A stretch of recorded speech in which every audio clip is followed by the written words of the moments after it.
রে ক্রাশ খাইছি তোরে দেখে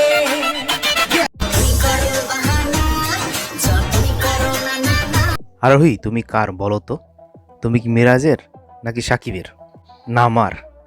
অনেকের ধারণা মিরাজ ও আরোহীর প্রেম রয়েছে, আর এখন সবাই ভাবছে তাদের প্রেম ভেঙে গেছে।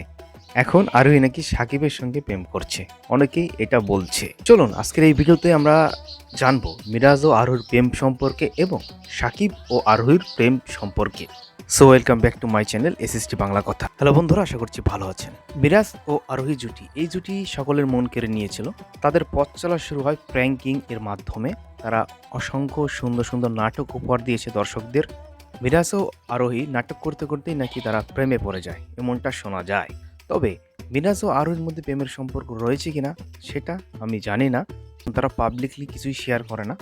তাদের কাছে পার্সোনাল লাইফ ও প্রফেশনাল লাইফ একদমই আলাদা। তারা কোনো কিছু শেয়ার করে না। বিভিন্ন ইন্টারভিউতে দেখা গেছে এই বিষয় নিয়ে কিন্তু তারা কোনোদিন মুখ খুলেনি। তবে আমার ধারণা মিরাজ ও আরোহী প্রেম করছে। অপরদিকে সাকিব ও আরোহী মিম, এরা কি প্রেম করছে? আমি তো জানি এরা ভালো বন্ধু। অনেকেই বলছে মিরাজ ও আরোহী ব্রেকআপের পর সাকিব ও আরোহী প্রেম করছে, মানে আরোহী মিম সাকিব সিদ্দিকের সাথে প্রেম করছে। তবে আপনার কাছে কার জুটি ভালো লাগে, সাকিব ও আরোহী নাকি মিরাজ ও আরোহী? কোন জুটি বেস্ট সেটা অবশ্যই কমেন্ট করে জানাবেন।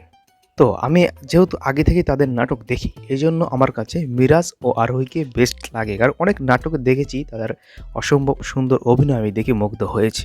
তবে সাকিব সিদ্দিও কম নয়, তিনিও ভালো অভিনয় করেন। সাকিব ও আরোহী মিমকে ভালো লাগে, তবে মিরাজ ও আরোহী মিমের থেকে ভালো নয়। আমার কাছে মিরাজ ও আরোহী এই জুটিটাই বেস্ট লাগে। আজকে দেখব কোন জুটির ভক্ত বেশি বা দর্শক কোন জুটিকে পছন্দ করেন। তো ভোট হয়ে যাক। মিরাজ ও আরোহীকে পছন্দ করলে বা এই জুটিকে ভালোবাসলে অবশ্যই লাইক করবেন, এবং সাকিব ও আরোহী মিমকে জুটিকে পছন্দ করলে বা এই জুটিকে যদি আপনারা ভালোবেসে থাকেন তাহলে অবশ্যই কমেন্ট করবেন। দেখা যাবে লাইক ও কমেন্টের খেলা কে জিতে।